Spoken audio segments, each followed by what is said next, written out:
ব্যাংকে 1 টাকাও emergency fund নেই, অথচ আপনি দেদার মিউচুয়াল ফান্ডে এসআইপি করে যাচ্ছেন।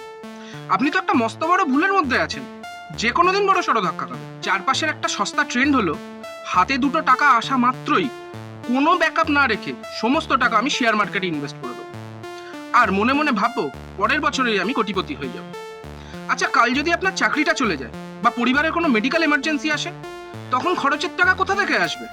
আপনার কষ্ট করে জমানো ওই মিউচুয়াল ফান্ডটাকে প্রচুর লসে বিক্রি করবেন, তাই তো? ফিনান্সের মেন নিয়মটা বুঝুন।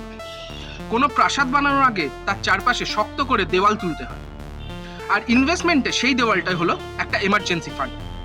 নিজের বাড়ি ভাড়া বা ইএমআই এবং সংসার খরচের জন্য 6 থেকে 9 মাস চলবে এরকম একটা অ্যামাউন্ট নিজের সেভিংস অ্যাকাউন্টে লক করে রাখ, যা বিপদের আগে ছোঁয়া যাবে না। আপনার কত টাকার ব্যাকআপ দরকার সেটা ফ্রিতে জানতে আমার সাথে সরাসরি যোগাযোগ করুন।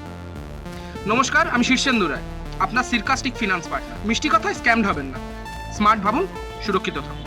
নমস্কার।